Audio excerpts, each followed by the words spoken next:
नाम हूं आपके साथ पल्लवी राजपूत। कोरोना की स्थिति दिल्ली में काफी बेकाबू। खबरनामा, खबर से असर तक।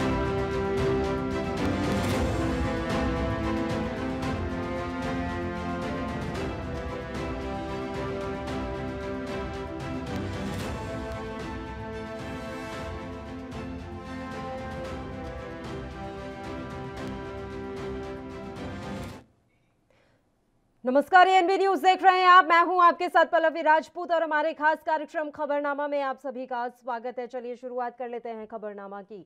राजद्रोह कानून को औपनिवेशिक काल की देन बताते हुए सुप्रीम कोर्ट ने केंद्र सरकार से सवाल किया है कि आखिर इसे हटाया क्यों नहीं जा रहा।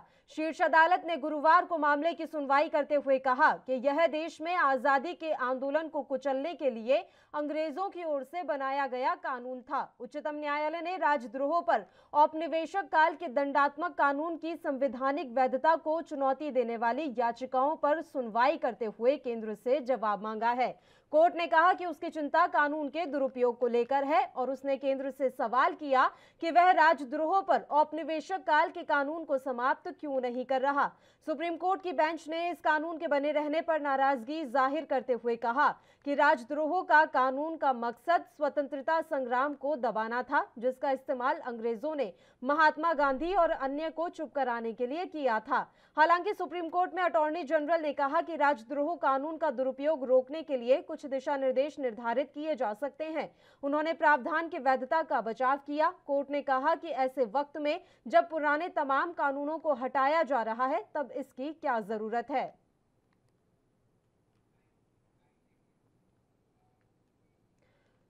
तो सुप्रीम कोर्ट ने गुरुवार को देश में राजद्रोह कानून के बड़े पैमाने पर दुरुपयोग पर अपनी चिंता व्यक्त की है। सीजेआई एनवी रमना ने भी विरोध को रोकने के लिए कथित तौर पर जो ये पूरा कानून तैयार किया गया था 1870 में औपनिवेशिक युग के दौरान डाले गए प्रावधान के उपयोग को जारी रखने पर आपत्ति व्यक्त की।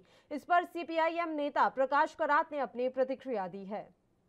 सुप्रीम कोर्ट में सेडिशन लॉ के खिलाफ याचिका की सुनवाई हो रही है और कोर्ट ने जो टिप्पणी की है कि ये आज़ादी की लड़ाई के समय ब्रिटिश हुकूमत ने ये कानून ले आया फ्रीडम फाइटर्स के खिलाफ और आज भी आज़ाद हिंदुस्तान में एक हमारे नए संविधान है, लेकिन ये कानून ब्रिटिश ज़माने के कानून आज भी हमारे कानून व्यवस्था में कायम है।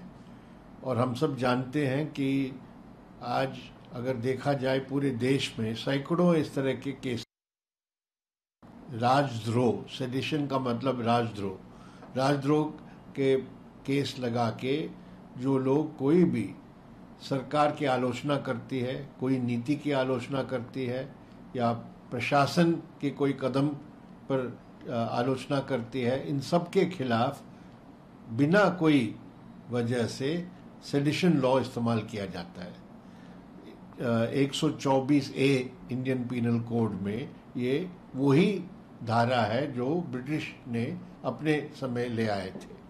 तो ये बहुत वाजिब सवाल है जो सुप्रीम कोर्ट ने रखा है, केंद्र सरकार से जवाब मांगा है कि ये लॉ हमारे अभी आधुनिक हमारे देश में संविधान जो है, संविधान के तहत ऐसे कानून कैसे रह सकता है या चल सकता है।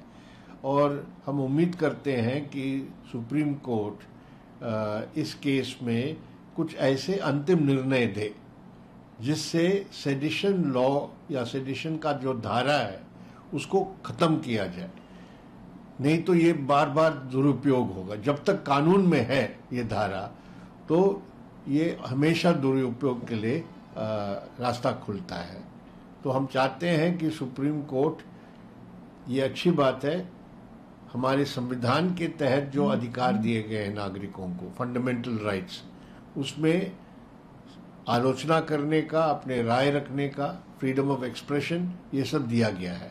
इसके विपरीत है ये धारा। तो हम समझते हैं कि ये अच्छी बात है। हम स्वागत करते हैं कि सुप्रीम कोर्ट इस अहम सवाल को अभी अपने नज़र में ले आया है और हम सब उम्मीद करते हैं कि उसमें वो एक अच्छा सोशल मीडिया में कोई भी टिप्पणी रखे, उन सब के खिलाफ इस्तेमाल हो रहा है। तो ये व्यवहार में ये साबित हुआ है कि जब तक ये धारा रहेगा कानून में, इसका इस्तेमाल जरूर दुरुपयोग होगा। तो हम चाहते हैं कि सुप्रीम कोर्ट इसमें फाइनली इस धारा को खत्म किया जाए। चलिए अब आपको हम कुछ ग्राफिक्स दिखाते हैं और ग्राफिक्स के जरिए ये समझाने की कोशिश करेंगे कि जब इस मसले पर आज सुप्रीम कोर्ट में सुनवाई हुई तो सीजेआई की तरफ से क्या कुछ टिप्पणी की गई है।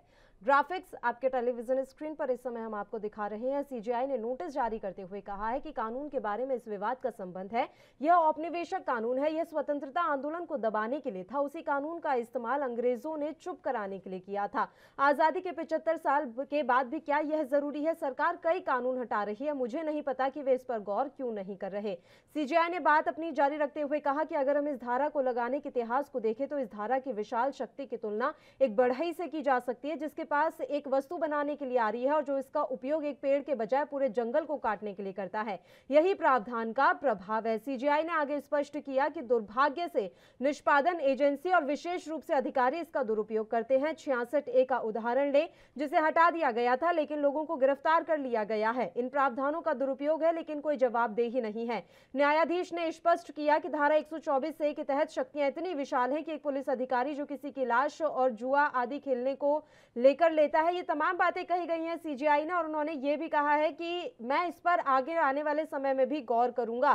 सॉलिसिटर जनरल तुषार मेहता ने हालांकि अब नोटिस स्वीकार कर लिया है और सुनवाई की अगली तिथि बाद में अधिसूचित की जाएगी।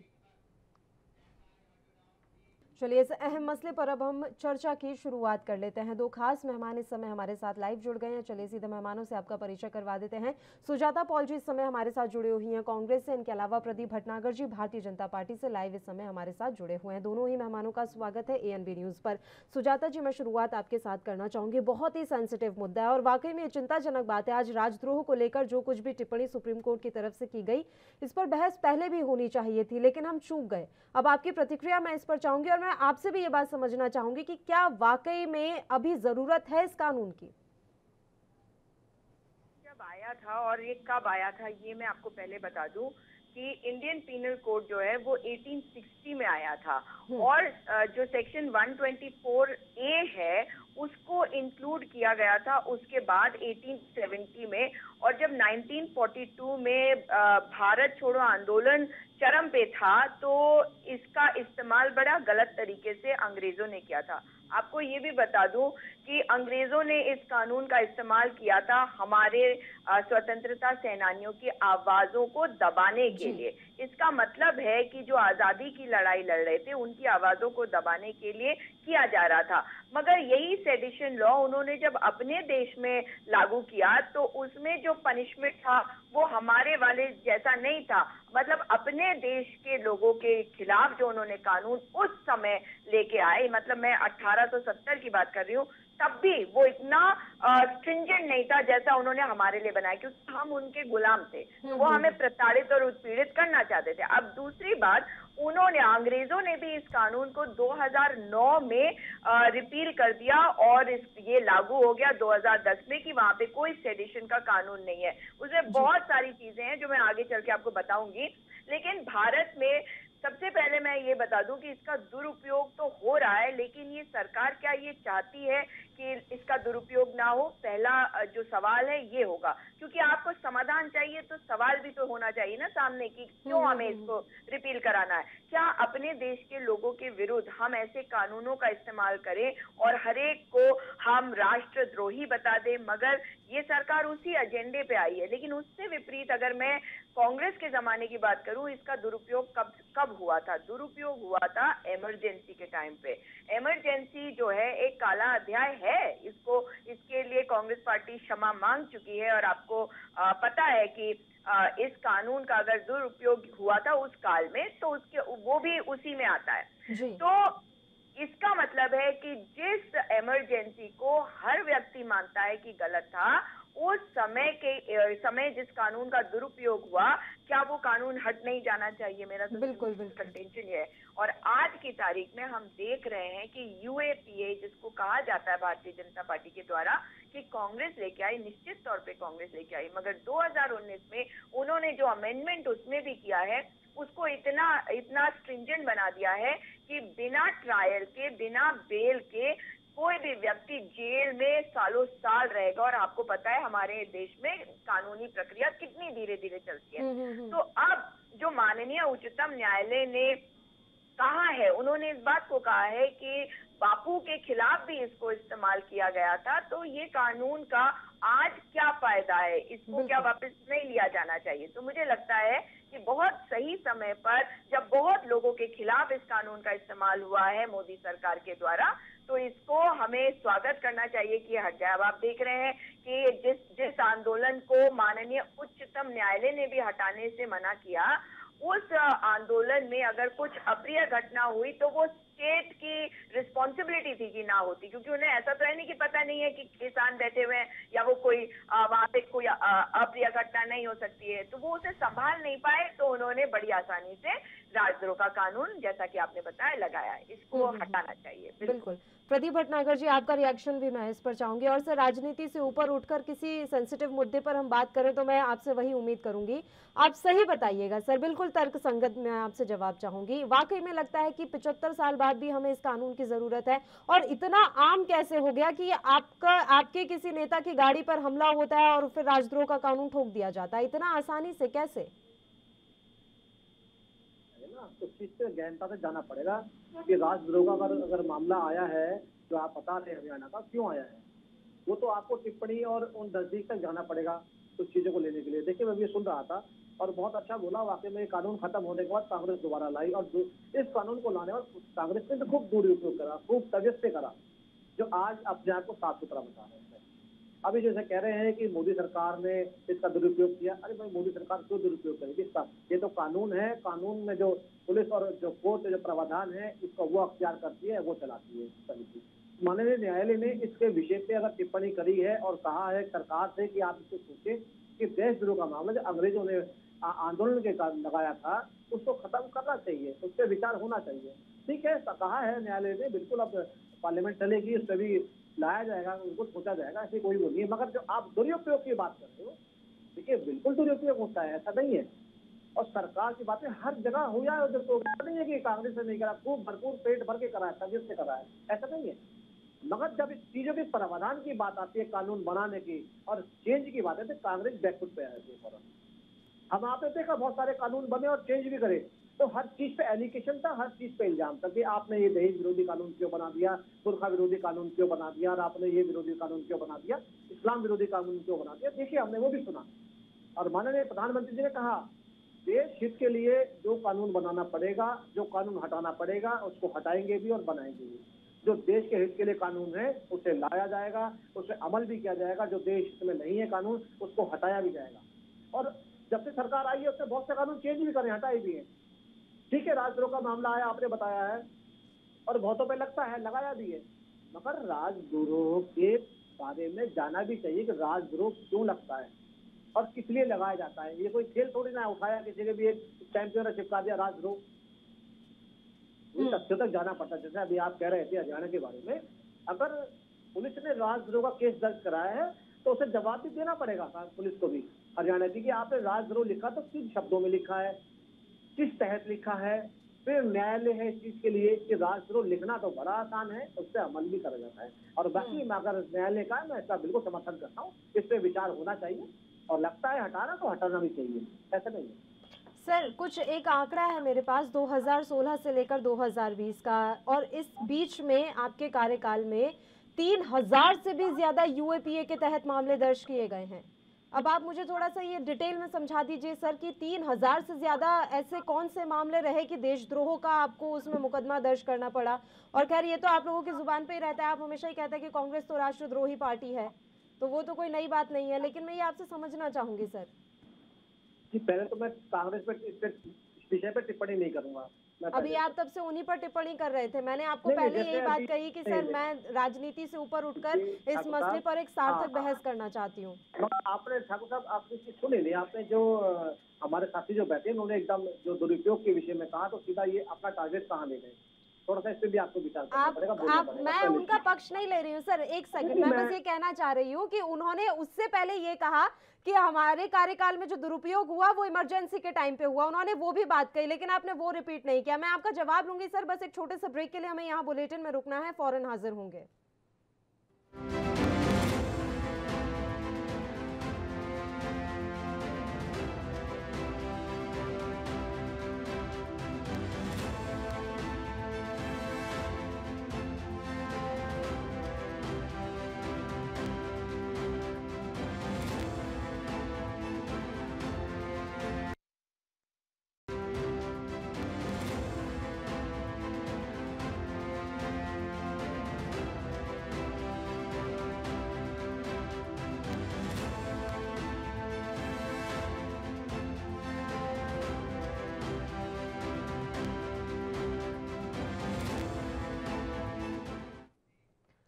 ब्रेक के बाद एक बार फिर से खबरनामा में आप सभी का स्वागत है। आज हम बात कर रहे हैं 124A के बारे में। आज सुप्रीम कोर्ट ने इस मसले पर सुनवाई की है और उन्होंने पूछा है केंद्र से कि आपको अंग्रेजों के जमाने का ये कानून अभी भी क्यों चाहिए। इसी मसले पर बहस कर रहे हैं दोनों मेहमान, लगातार हमारे साथ जुड़े हुए हैं। बताइए सर भटनागर जी, आपके पास ही मैं आ रही हूँ। अब आप मुझे थोड़ा सा जानकारी दे दीजिए कि 3000 से भी ज्यादा सिर्फ 3 साल में मामले दर्ज कर दिए UAPA के तहत, और अभी तक तो कोई आंकड़ा ही निकलकर सामने नहीं आया है कि अभी 1 साल में आपने क्या कितने मामले दर्ज किए हैं। तो ऐसा क्या हो रहा है देश में? अगर करे है ना तो शायद वो आंकड़ों पे और नजदीक तक जाना चाहिए कि इन पे राजद्रोह और देशद्रोह का मुकदमा लगा। जितने आतंकवादी और आतंकवादी गतिविधियों पकड़े जाते हैं उन पे जो लगना चाहिए वही लगेगा, चाहे राजद्रोह हो देशद्रोह हो। और जो अपमान झंडिया करते हैं उन पे भी लगना चाहिए। देखिए हर चीज का एक तथ्य होता है, अगर उन तथ्यों पे अगर जितने लोगों पे अगर राजद्रोह या देशद्रोह का लगा है तो उन तक वो भी आपको डिटेल इकट्ठी करनी चाहिए, उस पर ही बोलना चाहिए। आपने बहुत लंबी सर्विस बताई, अभी 3,500 समथिंग आपने बताए, तो वो जो लगे जिन लोगों पे लगे ना, अगर मैं भी अगर देश के प्रति गद्दारी करूंगा तो मुझसे भी लगेगा वो। हमने बहुत सारे एजेंट पकड़े हैं और जो आतंकवादी पकड़े हैं जो कानून के दायरे में आते हैं उन पर देशद्रोह राजद्रोह का अगर मुकदमा रख के अगर उन्हें अंदर किया जाए तो उससे भी आपको जाना पड़ेगा, उन पे भी आपको निकालना पड़ेगा कि कई हमारे कई नेताओं पे भी लगे देशद्रोह के मुकदमे, उससे भी जाना पड़ेगा हमें। मुकदमा ये ऐसे नहीं उठाया लग गया। जो कौन हमारा भारतवर्ष के जितने भी लोग हैं, जब लोग पंचायत की नहीं सुनते, जब पुलिस की नहीं सुनते तो न्यायालय के पास जाते हैं। इसलिए जाते हैं कि न्यायालय हमारी सुनेगा। अगर हमारी पुलिस ने नहीं सुनी, हमारी पड़ोसी ने नहीं सुनी, हमारे नेताओं ने नहीं सुनी तो न्यायालय सुनेगा। अगर जिन पे राष्ट्रद्रोह के मुकदमे लगे हैं तो न्यायालय में वो चल भी रहे हैं और वो विचारित है उस पे, और विचार उन पे हो रहा है। ऐसा नहीं है, ठीक है पुलिस ने अपनी मनमानी दर्ज कराई और राजद्रोह का मुकदमा लगा दिया तो उसके लिए न्यायालय है और वो सुनता भी है। मगर मैं चाहता हूँ जो आपने जो चीजें इकट्ठी करी तो उनको भी इकट्ठा करना चाहिए किन पे लगा। ठीक है सर, बताती हूँ मैं आपको। सुजाता जी कुछ कहना चाह रही है, उसके बाद मैं आप ही के पास लौट कर आऊंगी। बताइए सुजाता जी। देखिए राजनीति नहीं होनी चाहिए इस मामले में, क्योंकि जो ये बात कह रहे हैं ना कि इनके नेता भी राजद्रोह के मुकदमे में जेल गए, तो अगर वो राजद्रोह उन्होंने नहीं किया और वो जेल गए तो क्या ये अच्छी बात है? मैं सिर्फ ये जानना चाहती हूँ। और मैं अब आपको बताती हूँ, अब देखिए अगर कोई विपक्षी पार्टी है या हमारी पार्टी की सत्ता होती तो बात समझ में आती। आज इस समय अगर सुप्रीम कोर्ट ने इस विषय को उठाया है तो क्यों उठाया, आज क्यों उठाया? 2004 से 2014 में उठाते तो आप और मैं मिलके कहते कि कांग्रेस की सरकार है और कहीं ना कहीं सरकार पे सवाल है कि सरकार इसका दुरुपयोग करिए, क्योंकि दुरुपयोग तो सरकार ही करेगी ना।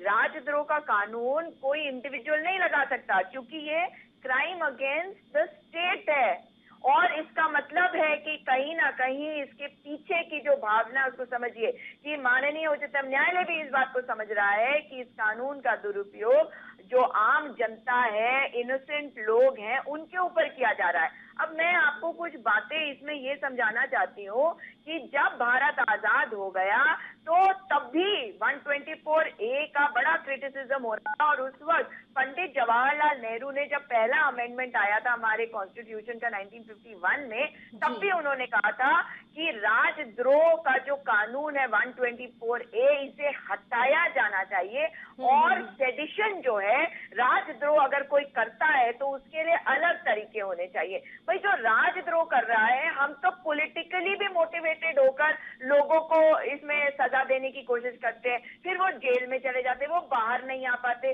तो बहुत सारे लोग इससे प्रताड़ित हुए हैं, इसको आप और मैं नहीं जुटला सकते। और इस बार जो ये मुद्दा इतना बड़ा बन के आया है, ये जब जवाहरलाल नेहरू यूनिवर्सिटी के छात्रों के साथ अन्याय हुआ कि उनको हर एक को राजद्रोह बता दिया गया। भाई अगर वो राजद्रोही होते, देशद्रोही होते, तो मुझे बताइए, जैसे कन्हैया कुमार है, वो चुनाव कैसे लड़ पा रहे हैं ना? आप मतलब कॉमन सेंस देखिए कि अगर एक तरफ तो आपने उन पे आरोप लगा दिया राजद्रोह का, उनको जेल में डाला, उनको बदनाम किया, सारी मतलब दुनिया में उनको ऐसा दिखाया जैसे कितना बड़ा विलेन है ये लड़का, उसके बाद अब आपके ऊपर इसीलिए सवाल हो रहे हैं, उसके बाद वो जाके चुनाव लड़ता है। तो चुनाव आयोग किसी राजद्रोही, देशद्रोही को कैसे चुनाव लड़ने दे सकता है? यानी कि सरकार पहले अगर आपने राजद्रोही कहा तो उसे प्रूव करते, फास्ट ट्रैक करते, उसे सजा दिलाते, लेकिन आप नहीं कर पाए। इसका मतलब है कि ये तो आप एक एजेंडा चला रहे हैं, और ये जो कुछ भी हुआ ये 2016 में हुआ। तो जो बात आप कह रही हैं,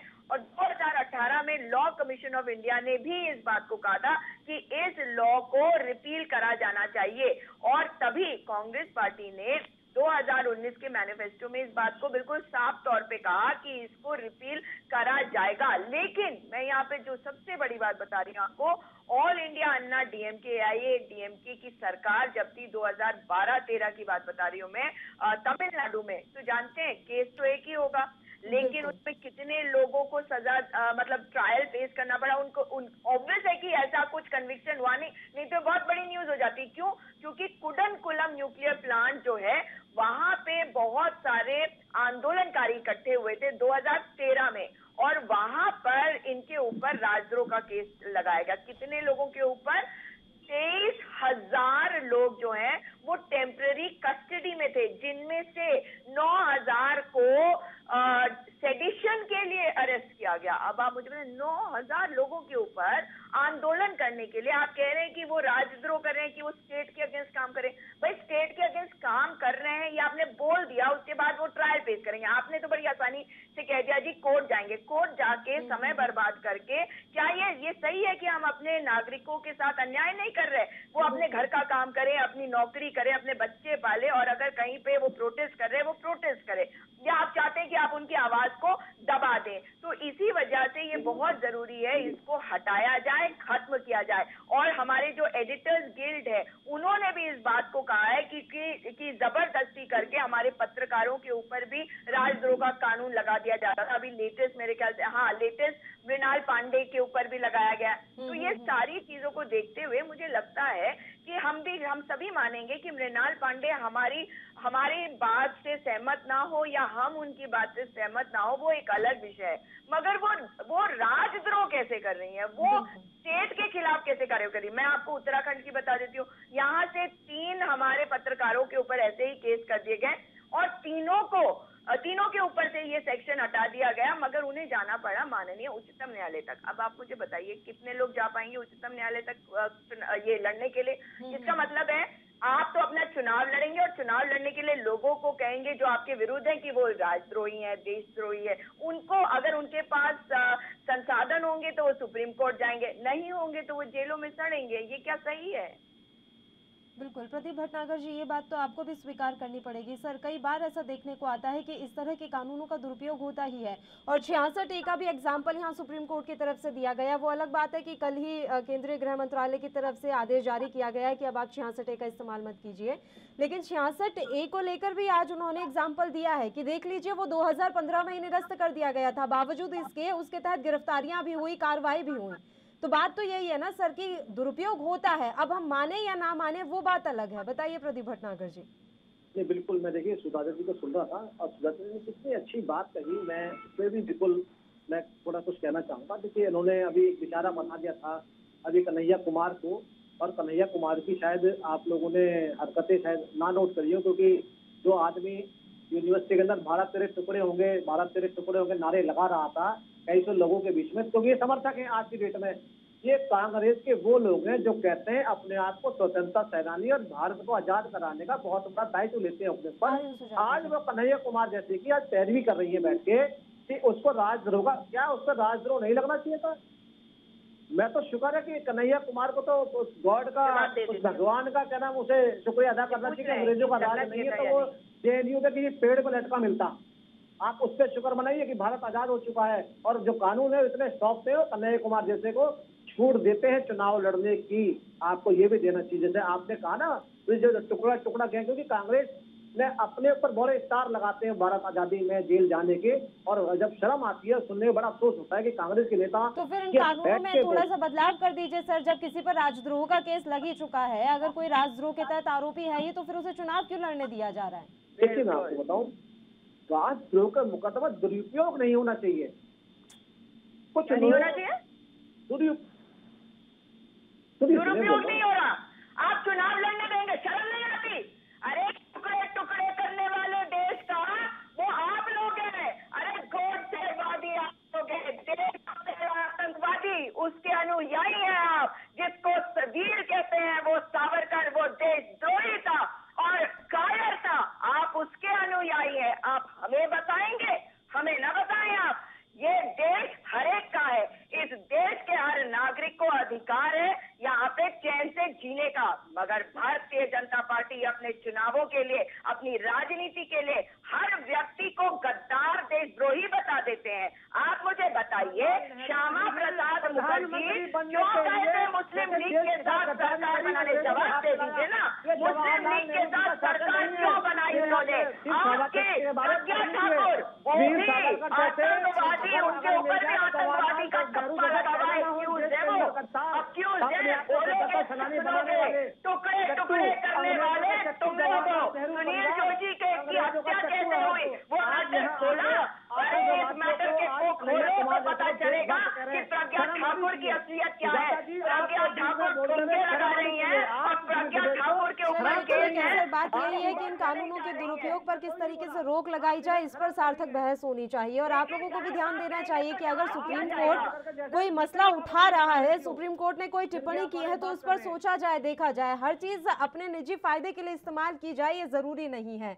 समय की कमी है इसलिए मैं आपको रोक रही हूँ। सुजाता जी आपका बहुत बहुत धन्यवाद तमाम चर्चा करने के लिए। आप हमारे साथ जुड़े। तो आपको बता दें कि आज यूएपीए कानून को लेकर सुप्रीम कोर्ट ने अहम टिप्पणी दी है। उन्होंने कहा है कि अंग्रेजों के जमाने के चले आ रहे कानून की अब आपको कहां जरूरत पड़ रही है।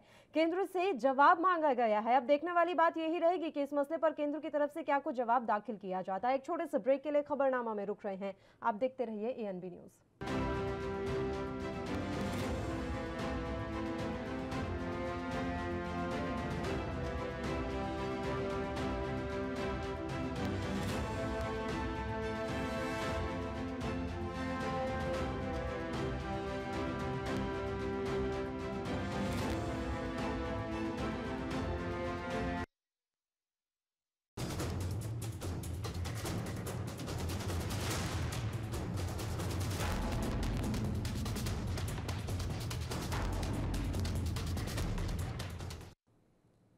ब्रेक के बाद एक बार फिर से आप सभी का स्वागत है। और चलिए अब अगले मुद्दे का हम यहाँ रुख कर लेते हैं। उत्तर प्रदेश में आने वाले कुछ महीनों में विधानसभा चुनाव होने वाले हैं और चुनावों के मद्देनजर इस समय समाजवादी पार्टी काफी सक्रिय नजर आ रही है।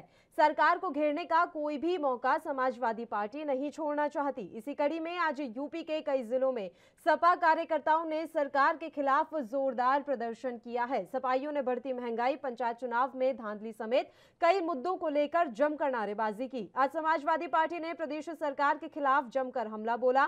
समाजवादी पार्टी ने सरकार की किसान विरोधी नीतियों, बेरोजगारी, बढ़ती महंगाई, पेट्रोल डीजल के बढ़ते दाम समेत पंचायत चुनाव में धांधली का आरोप लगाते हुए जमकर नारेबाजी की। इस मौके पर विधायकों ने जिला अध्यक्ष ने योगी सरकार पर हर मोर्चे में फेल होने का आरोप लगाया है।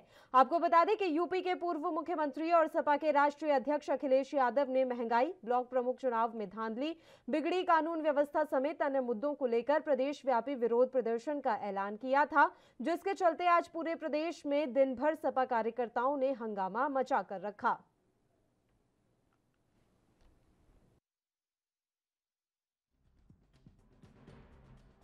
देखिए, आज समाजवादी पार्टी प्रदेश के हर तहसील पर जो पंचायत में गुंडा तंत्र चला है, लोकतंत्र की हत्या हुई है, उसको लेकर के प्रदर्शन है। डीजल, पेट्रोल, गैस के दाम महंगे हो गए हैं।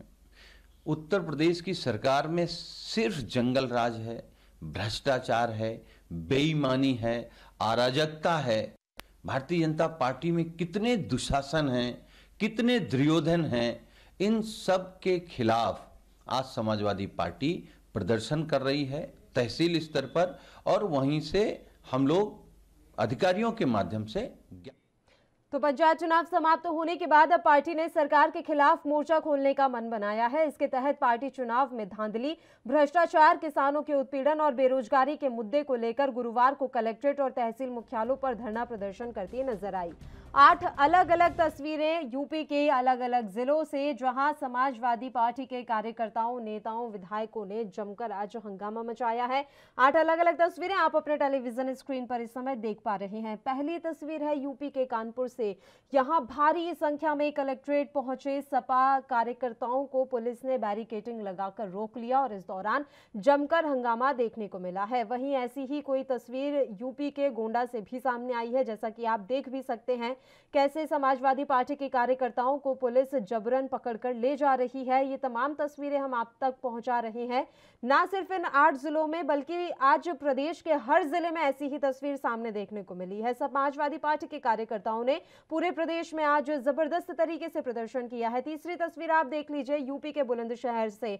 यहां तो खास तौर से ड्रोन से नजर रखी जा रही थी। पुलिसकर्मी जो हैं, समाजवादी पार्टी के कार्यकर्ता जब प्रदर्शन कर रहे थे तो उन पर ड्रोन से नजर रख रहे थे ताकि व्यवस्था कहीं कोई खराब ना हो जाए। वहीं चौथी तस्वीर है उत्तर प्रदेश के झांसी से। यहां पर धरना दिया है आज समाजवादी पार्टी के कार्यकर्ताओं ने। वो बैठ गए वहीं पर और उन्होंने जबरदस्त नारेबाजी की है सरकार के खिलाफ। धरना देते नजर आए समाजवादी पार्टी के कार्यकर्ता। चलिए 5वीं तस्वीर का हम रुख कर लेते हैं, जो कि यूपी के संभल से है। यहां पर नारेबाजी की गई, रैली निकाली गई है समाजवादी पार्टी के कार्यकर्ताओं की तरफ से। प्रदर्शन किया गया है। मुद्दे वही रहे, महंगाई, बेरोजगारी और चुनावों में धांधली का आरोप लगाया गया है। अभी ब्लॉक प्रमुख के जो चुनाव हुए थे उसमें धांधली का आरोप समाजवादी पार्टी लगा रही है और ये कहा गया है कि सरकार ने धांधली की है। चलिए 6ठी तस्वीर देख लीजिए आप, यूपी के रायबरेली से है। यहां पर भी धरना लगाकर नारेबाजी की गई है। 7वीं तस्वीर यूपी के बिजनौर से, कलेक्ट्रेट के सामने। यहां पर जो समाजवादी पार्टी के कार्यकर्ता हैं वो सरकार के खिलाफ नारेबाजी करते नजर आए। सबसे आखिरी तस्वीर 8वीं तस्वीर यूपी के बस्ती से। यहां पुलिस के लिए बड़ा मुश्किल हो गया था समाजवादी पार्टी के कार्यकर्ताओं को नियंत्रित करना, क्योंकि भारी संख्या में यहां कार्यकर्ता पहुंच गए हाथों में बैनर, तख्तियां लेकर, और पुलिस को काफी मशक्कत करनी पड़ी इन कार्यकर्ताओं को आगे बढ़ने से रोकने के लिए। तो 8 अलग अलग तस्वीरें आप अपने टेलीविजन स्क्रीन पर देख पा रहे हैं। यूपी के 8 जिलों की ये तस्वीरें हैं जहां समाजवादी पार्टी के कार्यकर्ताओं का आज जबरदस्त प्रदर्शन देखने को मिला है। राजधानी लखनऊ की इनमें तस्वीर नहीं है, लेकिन वहां के हालात भी मैं आपको बता देती हूं। राजधानी लखनऊ में तो धक्का मुक्की भी हुई है, यानी कि पुलिस और समाजवादी पार्टी के कार्यकर्ताओं के बीच में आज थोड़ी धक्का मुक्की भी देखने को मिली और इस दौरान अफरा तफरी का माहौल भी हो गया, क्योंकि कार्यकर्ता लगातार आगे बढ़ने की कोशिश कर रहे थे और पुलिस उन्हें रोकने का प्रयास कर रही थी।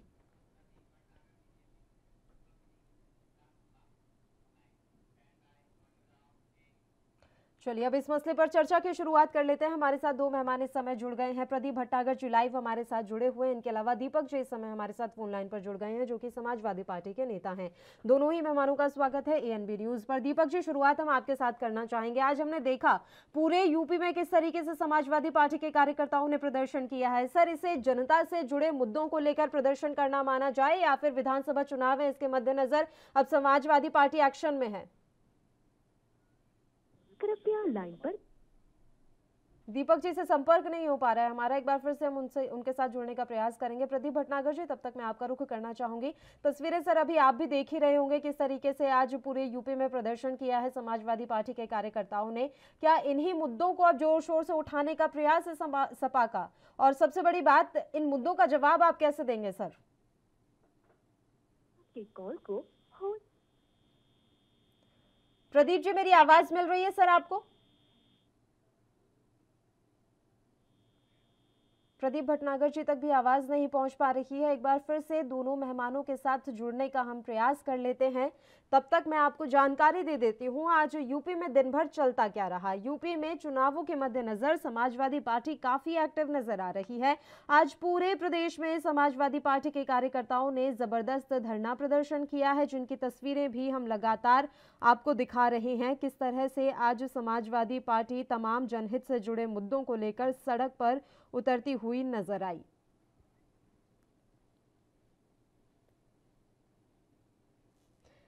महंगाई, बेरोजगारी खास मुद्दे रहे।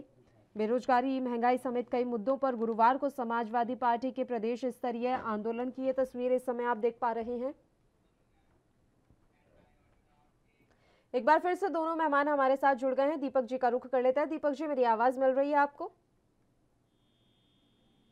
नमस्कार दीपक जी, मेरी आवाज आप तक पहुंच पा रही है सर? मेरी आवाज आपकी आवाज मेरे तक पहुंच रही है? जी सर, अब आपकी आवाज मिल रही है। मेरा सवाल ये था कि आज जो समाजवादी पार्टी ने प्रदर्शन किया है पूरे प्रदेश में, ये जनहित से जुड़े मुद्दों को लेकर प्रदर्शन रहा सर, या फिर अखिलेश यादव अब चुनावी मोड में आ चुके हैं पूरी तरीके से? नहीं, देखिए, ये जो इस बार हमारा प्रदर्शन था, इसका मुख्य मुद्दा था हमारा जिला पंचायत और क्षेत्रीय पंचायत अध्यक्षों के चुनाव में धांधली और हिंसा के विरोध में। इसमें इसकी जांच कराई जाए और दोषियों पर कड़ी से कड़ी कार्रवाई की जाए और पुनः मतदान कराया जाए और पत्रकारों के ऊपर लगातार हो रहे हमलों और हत्याओं पर रोक लगाई जाए। दलित वर्ग, अल्पसंख्यक वर्ग पर हो रहे अत्याचार बंद हो, पार्किंग फीस, स्कूल फीस के अंदर कटौती की जाए, बेरोजगारी, बढ़ती महंगाई, डीजल, पेट्रोल, रसोई गैस, खाद, बीज, कीटनाशक, दवाई, कृषि यंत्र पर रोक लगाई जाए, बेरोजगार नौजवानों को रोजगार दिया जाए। ये चुनावी मुद्दा नहीं है, ये हमारे और आपके साथ रोज बीत रहा है। रोज हम कानून व्यवस्था को भुगत रहे हैं, महिलाओं के साथ अपराध रोज हो रहे हैं, समाजवादी पार्टी के कार्यकर्ताओं के ऊपर फर्जी मुकदमे लगाए जा रहे हैं। अब आप देखिए, और स्वास्थ्य व्यवस्था जो है वो उत्तर प्रदेश की पूरी तरह से बदहाल है और भ्रष्टाचार आप देखिए कितना बढ़ चुका है। ठीक है, चुनावी मुद्दा नहीं है, ये हमारे आपसे जुड़ा हुआ मुद्दा। ठीक है सर, तो मैं उम्मीद तो कर लूँ ना कि अभी जब आपका यहाँ पर घोषणा पत्र जारी होगा विधानसभा चुनावों में, तो ये वादे आप जरूर करेंगे। पेट्रोल डीजल की कीमतों को कम करने का वादा, रसोई गैस की कीमतों को कम करने का वादा, ये वादे तो आपके द्वारा किए ही जाएंगे। बिल्कुल, डीजल, पेट्रोल, रसोई गैस, खाद, बीज, कीटनाशक, दवाई, कृषि यंत्र इत्यादि, इन सब के ऊपर हम महंगाई घटाएंगे। प्रदीप भटनागर जी, आपका रुख मैं करना चाहूंगी। दीपक जी हमारे साथ जुड़े हैं, उनकी बातें भी आपने सुनी होंगी, और मेरा सवाल यही है कि महंगाई, बेरोजगारी का मुद्दा इतना ज्यादा अभी हावी होता हुआ दिखाई दे रहा है कि बात साफ नजर आ रही है कि चुनावों में यही मुद्दा छाया रहेगा। अब इस मुद्दे का आप जवाब कैसे दे पाएंगे सर? नहीं, बिल्कुल, देखिए, मुद्दों पे और मुद्दों पे ही अगर डिबेट हो तो अच्छा है, मगर ये जो आज इनका जो आज धरना था, आज प्रदर्शन था, वो आज ही क्यों था? आज से पहले कहाँ थे? इन्होंने कहा कि पंचायत चुनाव में धांधली हुई, ये सब हुआ, तो पहले सो रहे थे क्या? आज का दिन ही क्यों चुना उन्होंने? क्योंकि आज का दिन उत्तर प्रदेश के जो है सुनहरी शब्दों में लिखे जाना था। क्यों?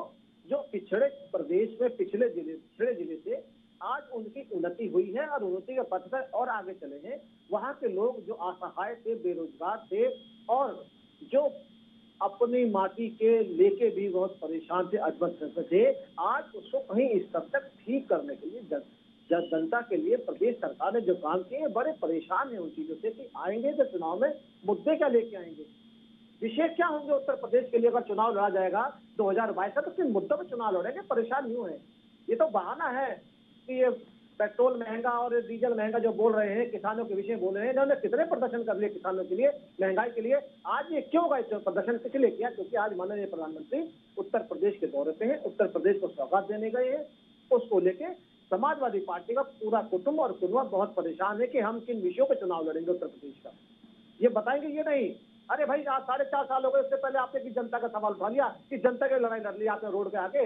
एक तारीख को बता दीजिए, अखिलेश जी ने पूरे 4.5 साल अपने घर के अंदर बिता दिए बंद करके। आप जनता के हित की बात करते हैं, प्रदेश के हित की बात करते हैं। आपने कौन सा आंदोलन कर दिया जनता हित के लिए? आप कौन सा भला करके चले गए? आप तो 4.5 वर्ष में जो किया वो सामने है, आप कौन सा भला करके चले गए? आज अगर आज पूर्वांचल विकास के पथ पे आगे आ रहा है, विकास के पथ पे चल रहा है, आज वहाँ अयोध्या, बनारस, इलाहाबाद जितने भी क्षेत्र हैं आज विकसित हो रहे हैं, टूरिज्म हब बन रहे हैं, तो क्यों परेशानी हो रही है समाजवादी पार्टी को? ये भी जवाब देना पड़ेगा। बताइए दीपक जी। अगर अगर सरकार, मैं कहता हूँ चुनाव हो जाने, अगर दोबारा सरकार लौट के आती है, उत्तर प्रदेश के अंदर विभिन्न पार्टियों के लिए मुद्दे खत्म कर देंगे, ये मुद्दे ढूंढेंगे। प्रदीप जी, ऐसा तो नहीं करेंगे कि विभिन्न विपक्षी पार्टियों को ही खत्म कर देंगे आप? खत्म करने वाले हम कौन होते? जनता है ना। अच्छा, चाहे हम हो या जनता हो, हम 17-18 वर्ष उत्तर प्रदेश की कुर्सी से राजनीति, अपने विधानसभा चुनाव से बहुत दूर रहे, हमारा तो बहुमत ही नहीं मिला कभी भी। 18 वर्ष हम विपक्ष में बैठे, जनता ने हम पे विश्वास किया और हमें आज बहुमत से जिता के आज सरकार बनाई उत्तर प्रदेश के अंदर। हम तो बड़ा नमन करते हैं उत्तर प्रदेश की जनता को। अच्छे काम करेंगे तो फिर कुर्सी में बैठेंगे हमारे माननीय योगी आदित्यनाथ जी, नहीं करेंगे तो जनता निर्णय लेने वाली है। जैसे समाजवादी पार्टी के साथ हुआ, जैसे बहुजन समाज पार्टी के साथ हुआ, अखिलेश जी के साथ हुआ, मुलायम जी के साथ हुआ, बहन जी के साथ 2 बार हुआ। हम अगर गलत काम करेंगे प्रदेश के लिए, प्रदेश के विकास के लिए नहीं सोचेंगे, प्रदेश के काम के बारे में नहीं सोचेंगे, तो जनता उतारना जानती है। ठीक है, बताइए दीपक जी, आपका ही रुख मैं करना चाहूंगी सर। आज का ही दिन क्यों चुना समाजवादी पार्टी ने? क्योंकि वहां पर प्रधानमंत्री पहुंचे हुए हैं, वाराणसी को उन्होंने कई सौगातें दी हैं, तो डर लग गया आप लोगों को? हमारा तो 11 तारीख का कार्यक्रम तय था पहले से ही कि हम तो भाई 11 तारीख को, जब इन्होंने झगड़े किए हैं वहाँ पे बलाक प्रमुख के व्यक्ति में, औरतों की इज्जत पे हाथ डाला, इन्होंने साड़ियां उतारी है, इन्होंने द्रौपदी की तरह तीर हनन किया है, पत्रकारों की पिटाई करी है, फिर बाद में उनको मिठाई भी खिलाई है इन्होंने। तो ये पहले पिटाई पहले मिठाई, ये तो इन कामों को कर रहे हैं। तो इसके विरोध में हमने पहले ही तय कर लिया था कि 15 तारीख को हम विरोध करेंगे पूरे प्रदेश में, लेकिन मजिस्ट्रेट कार्यालय पे और तहसीलों पे, तो पहले से हमारा तय था। और ये तो देखिए सारा पैसा कमा रहे हैं उत्तर प्रदेश के अंदर, अपने कार्यालय बनवा रहे हैं, अपनी जेबें भर रहे हैं, इनका कोई काम नहीं है। अभी आप देखिए कोरोना की दूसरी लहर में कितने लोग मर गए ऑक्सीजन की कमी से। हॉस्पिटलों को इन्होंने लूटने की पूरी, क्योंकि इनके सारे जो नेता हैं वो हॉस्पिटल चलाते हैं, स्कूल चलाते हैं, स्कूलों की फीस में कोई कटौती नहीं है। हॉस्पिटलों के अंदर आप देखिए जो 1-1, 2-2 लाख के बिल आते थे, 10-10 लाख लोगों के आए। आप बुरी हालत आप देखिए। हमारे यहाँ सीएम और सीएमएस जो है नोएडा महानगर के अंदर, दोनों आपस में लड़ने में लगे रहते हैं कमीशन के ऊपर। पुलिस से एकदम 10-10 चेन स्नैचिंग है, 15-15 गाड़ियां उठ जाती है रोज, 15-15, 20-20 बाइक उठ जाती है। पार्किंग फीस का बुरा हाल है, 50-50 रुपए घंटा ले रही है। महिलाओं के ऊपर अपराध इतने हो रहे हैं, पूछिए मत आप। पत्रकारों ने आंदोलन करा विषय में, और देखिए तो खुद गुंडे हैं, इनसे बड़ा तो कोई गुंडा ही नहीं है। इसमें बीजेपी से बड़ा कौन गुंडा है इसमें पूरे? अच्छा, आप सर्टिफिकेट बांट रहे हैं सर, कौन गुंडा है कौन शरीफ है? बिल्कुल बिल्कुल, मैं सर्टिफिकेट दे रहा हूँ इनको। ये बीजेपी वाले इससे पूरे देश में सबसे बड़े गुंडे हैं ये। अच्छा, इनसे बड़ा कोई गुंडा ही नहीं है। जो इन्होंने किया, महिलाओं की इज्जत पे हाथ डाला है, नामांकन पत्र मौके पे फाड़ दिए, पुलिस और प्रशासन का दुरुपयोग करते हुए इन्होंने किसी को नामांकन नहीं होने दिया, उनके बच्चों को। अरे आपको तो मुख्यमंत्री जेल जाते हैं मिलने के लिए, उसके बारे में बताइए। ऐसा नंगा नाच इतिहास में नंगा नाच नहीं हुआ 1947 से। ये भी बताइए ना, आपके मुख्यमंत्री बलात्कारी से मिलने जाते हैं जेल में, मुख्यमंत्री बताइए ना। तो देखिए कुलदीप सेंगर जी बलात्कारी रहे, हमारा जो गृह मंत्री है वो पहले खुद जेल में रहा। आप खुद देखिए, इनके तो इतिहास है। वो भी तो आप पर कह रहे हैं, उसका जवाब नहीं है सर आपके पास। मुलायम सिंह जी सरकार अब इनकी है, जवाब इनको देना, हमें थोड़ी देना है। जवाब इनको देना नहीं, अभी आपको चुनावों में जाना है सर, तो कुछ तो जवाब आपको भी देना पड़ेगा ना। अब आप चाह रहे हैं कि जनता आप पर विश्वास करे, तो उसके लिए जवाबदेही तो आपकी भी बनती है ना सर। हमें विश्वास कर रही है, इसीलिए तो उन्होंने जिला पंचायत सदस्य हमारे जिताए, जिला पंचायत अध्यक्ष भी हमारे जीते, पर इन्होंने गुंडागर्दी करी। हमारे बीडीसी जीते पर प्रधान हमारे जीते, पर ब्लॉक प्रमुखों के चुनाव में इन्होंने गड़बड़ी करी। इन्होंने क्या करी कि बिल्कुल गुंडागर्दी करी, और इनका ये मेरे का मानना है गुंडों की सरकार है। अब मध्यम वर्ग को तो इन्होंने बिल्कुल, शहरी मध्यम वर्ग को तो बिल्कुल इन्होंने लूट लिया। बेरोजगार हो रहे हैं लोग, स्कूल फीस ये कम नहीं कर रहे, पार्किंग फीस इन्होंने बढ़ा दी, डीजल पेट्रोल रसोई गैस इन्होंने कर दी। मुद्दे बताइए, मुद्दे पे बात कर रहे हैं, क्या बड़ी बातों पे बात कर रहे हैं, मुद्दे बताइए ना। आपने आज आंदोलन करा, मुद्दों पे बात करिए ना। आप देखिए, एक मुद्दा नहीं था प्रदीप भटनागर जी, बहुत सारे मुद्दे थे। उन्होंने महंगाई, भ्रष्टाचार, बेरोजगारी, ब्लॉक प्रमुख चुनाव, सभी मुद्दों पर आज ये पूरा प्रदर्शन किया है। बिल्कुल, मैं कह रहा हूँ, बिल्कुल आप देखिए, जनता के हित के लिए आप 17 मुद्दे हैं, 17 आप मुद्दों पे पार्टी है, आपको आंदोलन करने का अधिकार है, जनता के बीच में जाने का अधिकार है। अरे भाई, आज ही का दिन क्यों चुना आपने, और दिन कहाँ चलेगा? 4.5 कह रहे हैं कि हमारा तो पहले से ही प्रस्तावित था। अरे 4.5 वर्ष में मैं आगे चर्चा ऐसे ही जारी रहेगी। दोनों मेहमानों से मैं यहाँ पर रिक्वेस्ट कर रही हूँ, चर्चा ऐसे ही जारी रहेगी। बस एक छोटे से ब्रेक के लिए हमें यहाँ पर रुकना है, फौरन हाजिर होंगे।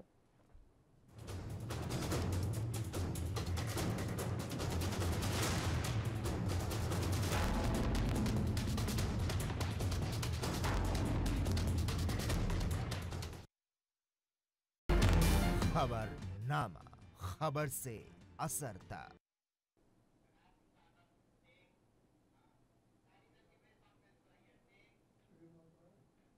ब्रेक के बाद एक बार फिर से खबरनामा में आप सभी का स्वागत है और चलिए अब आपको सीधी तस्वीरें दिखा देते हैं शिरोमणि अकाली दल की प्रेस वार्ता की।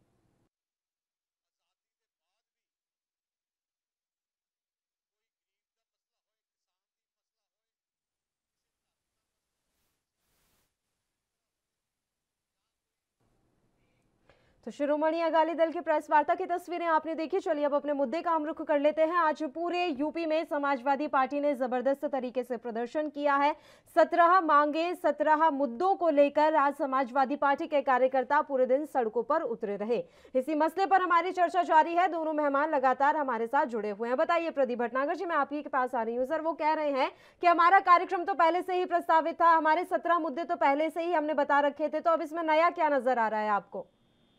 बिल्कुल, आप 17 आप मैं थोड़ा सा कुछ क्वेश्चन करे थे मेरे से पहले, आपसे पहले मैं उसका थोड़ा जवाब देना चाहूंगा। अभी आपने सीएमओ और सीएमएस की बात करी। आपने कहा कि वो अपने बंटवारे में लड़ रहे हैं, पार्किंग की बहुत 50 रुपए ले रहे हैं। आप एक राजनीतिक दल होके और एक राजनीतिक पार्टी होके देखिए आपने क्या कंप्लेंट करी, उनकी क्या शिकायत करी, आपने उनके बता देंगे? आपने क्या धरना प्रदर्शन करा उनके लिए, क्या बता देंगे? 50 रुपए जो आप पार्किंग के बारे में आपने क्या आंदोलन करा?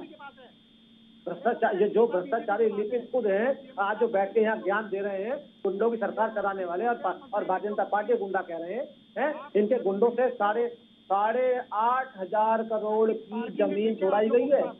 ये बताएंगे इनके गुंडों से, ये उस बताएंगे? आप छोटी बात है, आप आंदोलन कीजिए ना, शिकायत कीजिए, जनता के बीच में जाइए ना, आप जनता के बीच में जाइए। पैसे बंधे हुए हैं, आप उन पे कोई कार्रवाई नहीं कर रहे, रखिए आप उन पे कोई कार्रवाई इसलिए नहीं कर रहे क्योंकि आपके पैसे बंधे हुए हैं, आपको पैसे मिलते हैं वहाँ पे, इसलिए आपने आंदोलन करा क्या? आपने आंदोलन करा, करी, आपने शिकायत करी, मुख्यमंत्री को शिकायत करी। आप यहाँ राष्ट्रीय चैनल में बैठ के बोल रहे हैं, 20 रुपए आप छोटी टिप्पणी आप बैठ के यहाँ कर रहे हैं, आप कैसे नेता हैं? आप नेता हैं या आप, मैं तो ये समझ रहा हूँ आप नेता हैं या घटकुटे हैं? अगर आप नेता हैं तो आपने आंदोलन क्यों नहीं करा? चलिए एक एक करके बात कर लेते हैं सर, एक एक करके बात कर लेते हैं, दोनों की बात आसानी से समझ में आ जाएगी। बताइए दीपक जी, पहले आप ही बोल लीजिए, बताइए सर। मैं बताऊँ, ये देखिए, ये तो कह रहे हैं कि कंप्लेंट, अरे भाई हमने प्रदर्शन करे हैं, हमने कंप्लेंटें करी हैं, ये सीएम और सीएमएस से मतलब नहीं ले रहे हैं। ये पार्किंग जो पार्किंग है वो ठेके इनके हैं। स्कूल फीस में इन्होंने 30% की बढ़ोतरी कर दी, जबकि सुप्रीम कोर्ट का भी रूलिंग है कि फीस तो बढ़ानी है ही नहीं, साथ में 15% की आपको कटौती करनी है, वो भी नहीं कर रही है।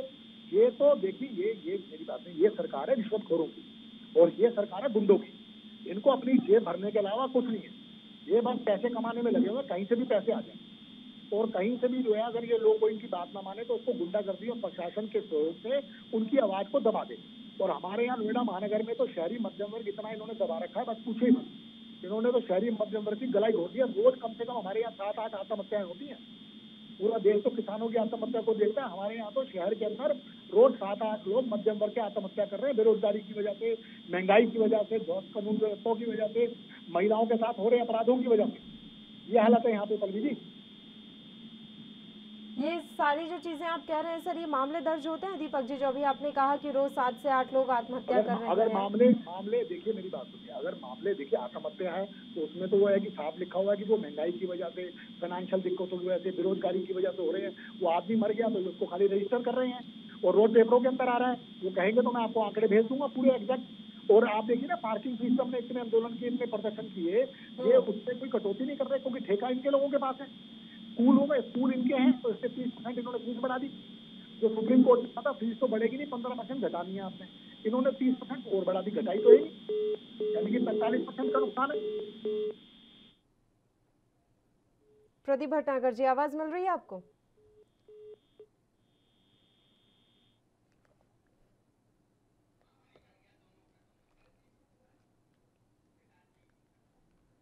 प्रदीप भटनागर जी तक आवाज़ नहीं पहुंच पा रही है, तो ये अहम जानकारी हम आप तक आज पहुंचा रहे हैं। समाजवादी पार्टी ने आज ज़बरदस्त प्रदर्शन किया है पूरे उत्तर प्रदेश में, और जैसा कि दीपक जी हमारे साथ जुड़े हुए थे, उन्होंने तमाम जानकारी भी दी है। उन्होंने कहा है कि इस समय महंगाई और बेरोजगारी इस कदर हावी हो चुकी है कि लोग आत्महत्या करने पर मजबूर हो रहे हैं। अब दीपक जी, सवाल ये है कि आज आपने पूरे यूपी में प्रदर्शन किया है, तो क्या आज के प्रदर्शन से आप सरकार पर दबाव बना लेंगे या फिर जनता के मन में आप अपने लिए सहानुभूति जगा पाएंगे? देखिए, ये बहरों की सरकार है, अंधों की सरकार है, बहरों और अंधों की। इनको कुछ नहीं दिखाई दे रहा है, बस इनका ये येन केन प्रकरण अपनी जेब भरे और किसी भी तरह गुंडागर्दी के बल पे हम दोबारा अपनी सरकार बना ले, बस इनका काम ये है। इनको के दुखी होने से कोई इनको वो नहीं। अच्छा, इनके अपने परिवार ही नहीं, उसको दुख का पता ही नहीं है, जिसका परिवार ही नहीं उनको कैसे पता चलेगा कि हमारा क्या। ये पर्सनल अटैक तो मत कीजिए सर कि उनका परिवार नहीं है या ये नहीं है। बिल्कुल बिल्कुल बिल्कुल, जिसका परिवार नहीं उसको कैसे पता अच्छा, चलेगा? मतलब भारतीय जनता पार्टी के किसी नेता का कोई परिवार ही नहीं है? जो मुखिया है, मैं तो मुखिया पे अटैक कर रहा हूँ, चाहे वो प्रधानमंत्री हो चाहे मुख्यमंत्री।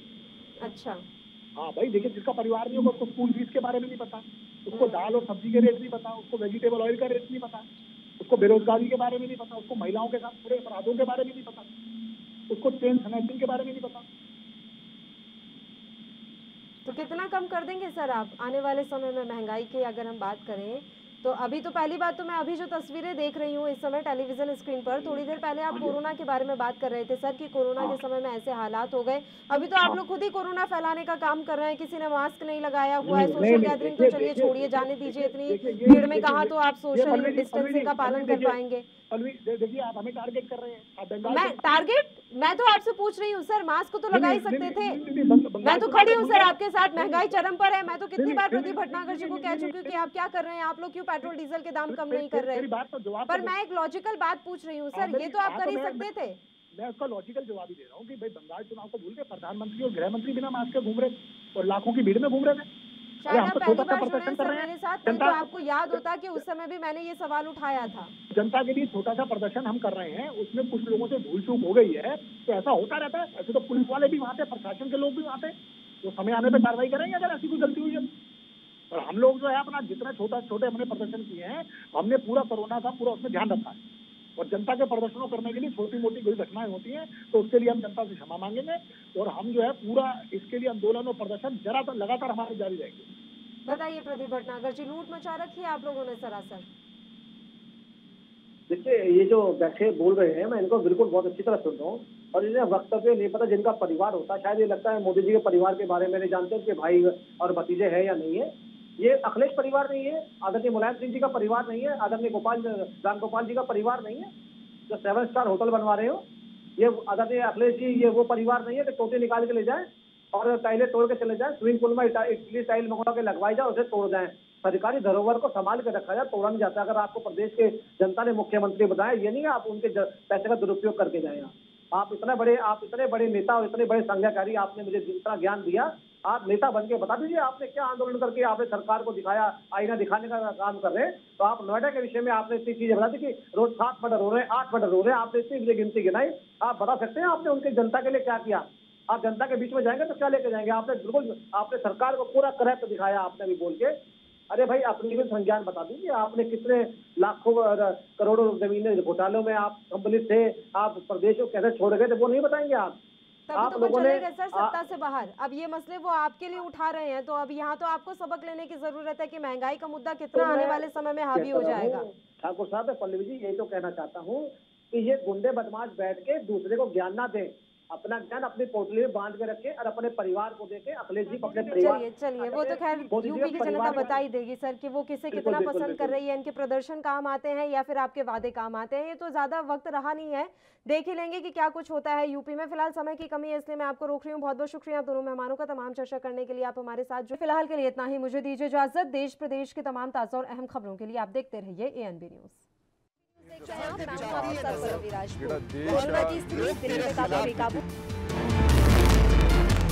खबरनामा, खबर से असरता।